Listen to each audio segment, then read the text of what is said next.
और हमारी इस खास पेशकश देश प्रदेश में आपका स्वागत है। लेकिन सारा ध्यान जो है इस वक्त वो राजस्थान पर ही लगा हुआ है, क्योंकि राजस्थान में सियासी घमासान चल रहा है। गहलोत वर्सेस पायलट की जो लड़ाई है वो अभी खत्म होती हुई नजर नहीं आ रही। और इस बीच सचिन पायलट का बड़ा बयान आया है। एनडीटीवी से बातचीत में उन्होंने कहा है कि बीजेपी वो कभी ज्वाइन नहीं करेंगे। उन्होंने साफ तौर पर कहा सचिन पायलट ने कि बीजेपी के साथ दिखाकर उनकी छवि खराब करने की कोशिश की गई है। सचिन पायलट ने यहाँ पर बड़ा आरोप लगाया है। कांग्रेस के ही कुछ लोगों पर उन्होंने कोई नाम नहीं लिया, लेकिन कहा है कि मुझे बीजेपी के साथ दिखाकर मेरी छवि खराब करने का मकसद है। हाईकमान की नज़र में मेरी छवि खराब करने की कोशिश की गई है। और उधर राजस्थान में आज बीजेपी की जो बैठक होने वाली थी, जिसमें खुद वसुंधरा राजे पहुंचने वाली थी, वो बैठक जो है वो टल गई है। और यहाँ पर एनडीटीवी से सचिन पायलट के जो करीबी सूत्र हैं उन्होंने कहा है कि हमने कांग्रेस पार्टी नहीं छोड़ी है। यानी कि यहाँ पर पासा जो है वो कुछ हद तक पलटता हुआ नजर आने लगा है। सचिन पायलट अभी भी अब जो अपनी जो डोर है वो कांग्रेस से फिलहाल तोड़ते हुए नजर नहीं आ रहे हैं। और ये भी कहा गया है कि जो नोटिस भेजा गया है विधायकों को वो पार्टी की एक तरफा कार्रवाई है। प्रियंका गांधी के पास अपना पक्ष रखा था यहाँ पर सचिन पायलट के खेमे ने साफ तौर पर, और समाधान निकालने की जगह पार्टी ने कार्रवाई की है। ये सचिन पायलट का जो खेमा है उसकी तरफ से सूत्रों के हवाले से खबर निकल कर आ रही है। और अगली रणनीति को लेकर कोई अभी तक तैयारियां नहीं की गई हैं। और अयोग्य ठहराने का जो नोटिस है उस पर कहा गया है कि नोटिस मिलेगा तो हम जवाब जरूर देंगे। हमें करने की आवश्यकता ही नहीं है, न तो हमने पहले कहा था। हम तो इनकी आपस की लड़ाई को देख रहे हैं और उसका असेसमेंट कर रहे हैं। वो किस करवट बैठता है उसके आधार पर हमारी पार्टी तय करेगी। न तो हमें ये कहा कि आप आपस में लड़ो। ये आपस में प्रारंभ से ही दिख रहा था कि इनका डिफरेंसेज है, और ये इस परिणाम पे पहुंचा कि वर्टिकल डिवीजन हो गया। और इस वर्टिकल डिवीजन होने से आज की तारीख में अशोक गहलोत भले ही ये कहे कि मेरा पूर्ण बहुमत है, पर इस समय इसको पूर्ण बहुमत नहीं माना जाएगा जब तक कि हाउस पर वो अपना पूर्ण बहुमत साबित नहीं करेंगे। तो आज की तारीख में वो बहुमत वाली सरकार नहीं है। इसका निर्णय कोई अगर करेगा बहुमत का तो हाउस ही कर सकता है।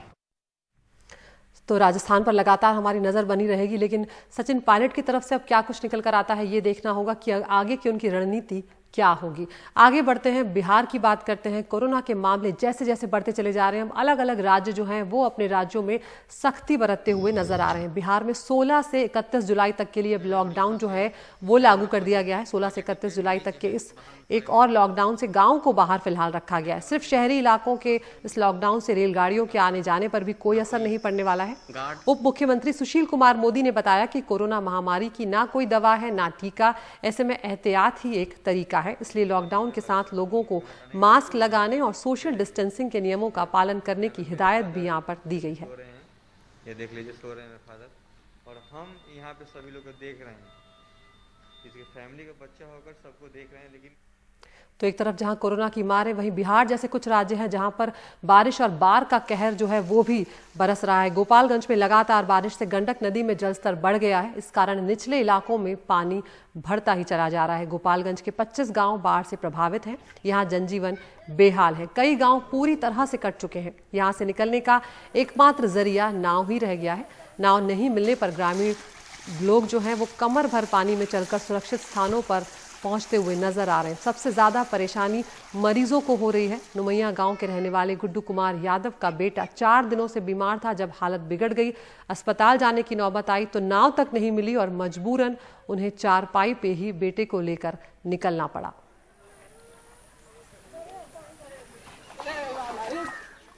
बिहार में बागमती के लगातार बढ़ते जलस्तर से बाढ़ का प्रकोप बढ़ता ही चला जा रहा है। बागमती का पानी सड़कों पर आ जाने से लोगों को आवाजाही में भी तकलीफ होने लगी है। जनजीवन भी अच्छा खासा प्रभावित हो गया है। हालात बिगड़ते जा रहे हैं और बागमती और कोसी जैसी नदियां जो हैं वो पहले ही खतरे के निशान से ऊपर बह रही है।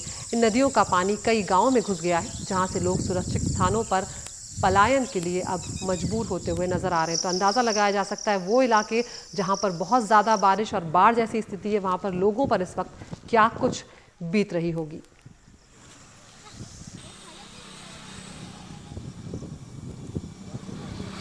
दरभंगा की बात करें तो यहाँ पर कमला नदी के किनारे बसे गांव की हालत बदतर होती चली जा रही है। कमला नदी ने कई गांव जो हैं वो लील लिए हैं और हजारों लोगों को यहाँ पर पलायन के लिए मजबूर होना पड़ा है।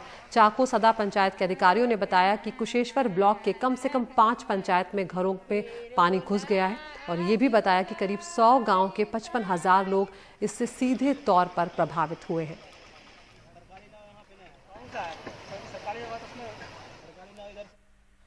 उत्तराखंड की बात करते हैं। देहरादून के चुखूवाला इंदिरा कॉलोनी में तेज बारिश के चलते मकान ढह गया है। इसमें 6 लोग दब गए हैं।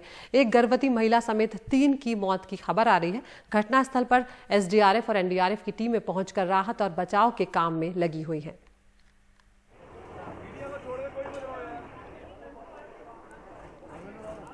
उधर उत्तर प्रदेश में भी बारिश लगातार जारी है और कुछ इलाके ऐसे हैं जो बुरी तरह प्रभावित हुए हैं। भारी बारिश की वजह से प्रयागराज में सब्जी की कीमतों में भारी बढ़ोतरी होती हुई नजर आ रही है। इससे आम लोगों को परेशानियों का सामना करना पड़ रहा है। टमाटर, शिमला मिर्च और मटर के दाम आसमान छूने लगे हैं। आलू की कीमतें बढ़कर 30 रुपए प्रति किलो हो गई हैं, जबकि टमाटर 30 रुपए से बढ़कर सीधे 60 रुपए किलो तक अब बिकता हुआ नजर आ रहा है। प्याज की कीमत 10 रुपए से बढ़कर 15 रुपए किलो। स्थानीय लोगों का यहाँ पर कहना है कि सब्जी की कीमतें लॉकडाउन के मुकाबले ज्यादा बढ़ गई हैं और वैसे सब्जियों की कीमत उत्तर प्रदेश के नोएडा में भी बढ़ी हुई बताई जा रही है। सीधा असर इसका लोगों के बजट पर पड़ रहा है।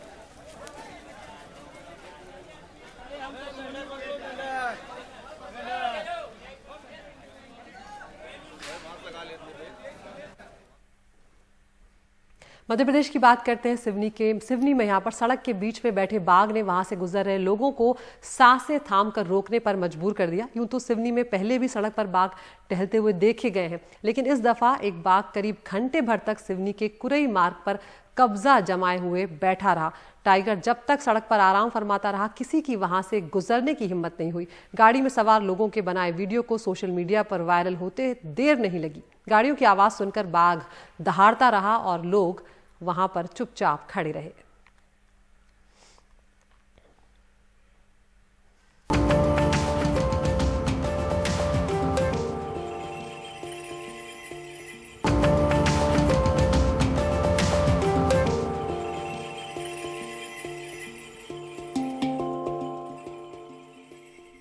असम की बात करते हैं, जो कोरोना के साथ साथ बाढ़ से भी जूझ रहा है, यानी कि इस पर दोहरी मार पड़ रही है। राज्य की 13 नदियां खतरे के निशान से ऊपर बह रही हैं और 22 लाख लोग प्रभावित हो चुके हैं। हमारे सहयोगी रतनदीप चौधरी की यह खास रिपोर्ट। कोरोना से जूझते असम को इस बार जबरदस्त बाढ़ से भी जूझना पड़ रहा है। कोरोना की वजह से घर में कैद लोगों को बाढ़ के पानी ने घर से बाहर निकलने के लिए मजबूर कर दिया है। राज्य के तकरीबन 22 लाख लोगों पर बाढ़ का असर हुआ है। राज्य की 13 नदियां खतरे के निशान से ऊपर बह रही हैं। 26 जिलों के 2816 गांव पानी से घिरे हुए हैं। बाढ़ ने अब तक 50 लोगों की जान ले ली है। वैसे तो राज्य के ज़्यादातर जिलों का हाल बेहाल है, लेकिन बारपेटा में हालात कुछ ज़्यादा ही ख़राब दिख रहे हैं। घुटनों घुटनों पानी में लोगों के रेले किसी सुरक्षित जगह की तरफ जा रहे हैं। गुवाहाटी में ब्रह्मपुत्र समंदर सी लहरा रही है। ये ब्रह्मपुत्र नदी जो डेंजर लेवल है उससे काफ़ी ज़्यादा ऊपर बह रहा है नदी का पानी। और सिर्फ ब्रह्मपुत्र नहीं, असम में 13 नदियां ऐसा है जिसमें कि डेंजर लेवल के ऊपर पानी बह रहा है। जो पूरा ब्रह्मपुत्र वैली है वहाँ पे बाढ़ है। हर तरफ पानी ही पानी दिख रहा है, न सड़क का पता है न खेतों का। इस पानी के बीच में जहां सूखी जगह दिखी, लोग ठहरने का इंतज़ाम करने में लग जाते हैं। तकरीबन 45,000 लोग 188 राहत शिविरों में रह रहे हैं। कुछ लोग खुशनसीब हैं जिनको ठहरने के लिए सरकारी इंतज़ाम मिल गया है। मौका मिला तो मुख्यमंत्री सोनोवाल भी पहुंच गए लोगों का हाल जानने।